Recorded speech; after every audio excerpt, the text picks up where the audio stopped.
Artificial intelligence का जमाना है, लेकिन सबसे बड़ी बात यह है कि आर्टिफिशियल इंटेलिजेंस होता क्या है।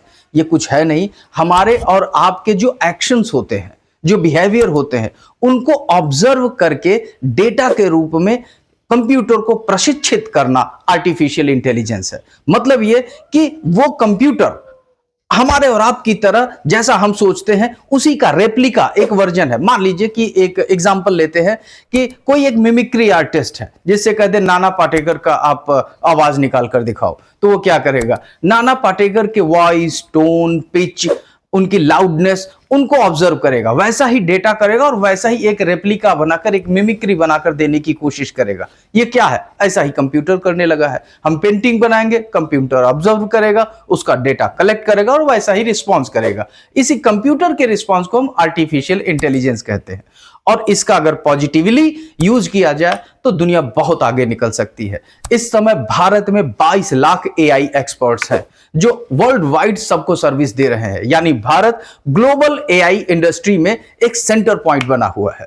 इस समय भारत के जितने भी इंडस्ट्रीज हैं, ये लगभग 92% एआई मॉडल्स को यूज कर रहे हैं, एआई का यूज कर रहे हैं। इस तरह से तो भारत में काफी ज्यादा स्कोप है। इसके साथ ही साथ भारत में जो एआई का बाजार है वो लगभग $17 बिलियन का है अभी इस समय, जो कि आगे और बढ़ सकता है। जैसे आधार, यूपीआई, डीपीआई जैसे प्लेटफॉर्म तो इसको प्रॉपर यूज कर ही रहे हैं। इसके साथ साथ हमारे यहां स्वास्थ्य सेवाओं में निर्माई, या फिर अगर हम बात करें एक्सेसिबिलिटी की, तो भाषिनी जैसे एआई सक्सेसफुली काम कर रहे हैं। तो भारत का जो भविष्य है वो उज्जवल है एआई के मामले में। अब सबसे बड़ी बात यह है कि नेस्कॉम की अभी रिपोर्ट आई है कि भारत के जीडीपी में $500 बिलियन का पार्टिसिपेट कर सकता है एआई। तो हमें एआई की तरफ आगे बढ़ना चाहिए, लेकिन एआई की अपनी एक खासियत भी है कि जहां अच्छाई है वहीं बुराई भी है। अब अच्छाई की बात कर ले, डीआरडीओ जैसा, यानी जो हमारे यहां डिफेंस मैकेनिज्म तैयार करते हैं, डिफेंस के हथियार वगैरह बनाते हैं, डीआरडीओ ये एआई का यूज करते हैं। इसके साथ साथ टीसीएस जैसी कंपनियां, जियो जैसी कंपनियां भी एआई का यूज करने में बहुत आगे हैं। एआई इतना बड़ा है। इसके साथ साथ एआई का एक खास बात यह है कि जैसे अभी कोविड-19 हुआ था ना, तो कोविड-19 में हम लोगों को वैक्सीन बनाने में काफी वक्त लग गया था। हालांकि हमारी गवर्नमेंट ने जीनोम सीक्वेंसिंग पर काम करना शुरू कर दिया। जीनोम सीक्वेंसिंग होता क्या है कि हमारे और आपके जीन्स का एक डेटा कलेक्ट करना, कि जिससे हम तुरंत पता लगा सकें कि यह वैक्सीन इस जीन्स पर काम करेगी या नहीं करेगी। तो जीनोम सीक्वेंसिंग का काम चल रहा था और इसमें एआई बहुत अच्छा रोल निकाल सकता है, बना सकता है। इसके साथ अगर ऐसी कोविड जैसी आगे चलकर भगवान न करे कभी कुछ ऐसा होता है, तो हम कुछ ही दिनों में एआई को यूज करके वैक्सीनेशन बना सकते हैं और इंटरनेशनल रिलेशन में, अपने नेचुरल रिसोर्सेज को लेकर, अपने हेल्थ को लेकर, एजुकेशन को लेकर, स्पेस टेक्नोलॉजी को लेकर बहुत कुछ स्कोप है जो एआई से किया जा सकता है। लेकिन अब इसके साथ यह है कि इंटरनेशनली अब एक साथ होना जरूरी है। इसलिए अभी इंटरनेशनल एआई सेफ्टी इंस्टीट्यूट्स पर बात हो रही है।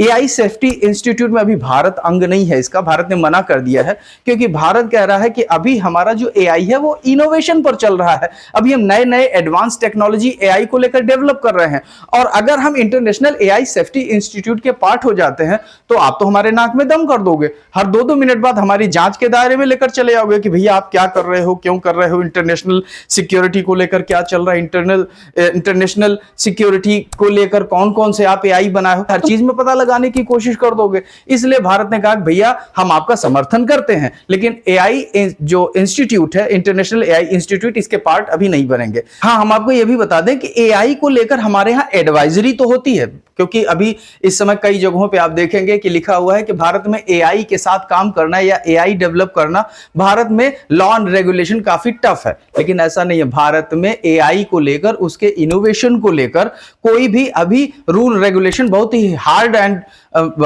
रूल नहीं बने हुए हैं। एडवाइजरी जरूर है कि हम आपको सलाह देते रहते हैं कि आपको ऐसा करना चाहिए, ऐसा नहीं करना चाहिए। हाँ, लेकिन गूगल जैसी जो एग्जिस्टेंस एआई टेक्नोलॉजीज हैं उनको लेकर हम जरूर रूल लॉ बनाए हुए। अभी इस समय 2025 में कुछ दिन पहले नरेंद्र मोदी इसी को लेकर गए हुए थे, पेरिस भी गए थे, फ्रांस में भी गए थे, क्योंकि पेरिस में एआई समिट हो रहा है, ये तीसरा समिट है ऐसा। एआई की टेक्नोलॉजी में भारत को इस तरह से इग्नोर करने से भारत थोड़ा अलग थलग पड़ सकता है, लेकिन एआई की टेक्नोलॉजी इंटरनेशनल रिलेशन और इस समय ग्लोबल डेवलपमेंट के लिए बहुत जरूरी है, टेक्नोलॉजी डेवलपमेंट के लिए। सो अभी भारत प्रधानमंत्री गए हुए हैं, जहां पर 3 जगहों पर बात चल रही है। एक तो यह है कि एआई को स्ट्रेटेजिक टूल के रूप में कैसे इस्तेमाल किया जाए। अब आप पूछेंगे स्ट्रेटेजिक टूल कैसे, जैसे साइबर सिक्योरिटी हो गया, मिलिट्री टेक्नोलॉजी हो गया, सर्विलांस हो गया, एआई को कैसे यूज किया जा सकता है। इसलिए भारत को तो और देशों के साथ एआई टेक्नोलॉजी तो शेयर करना पड़ेगा ना, एक ग्लोबल एक संबंध तो बनाना ही पड़ेगा।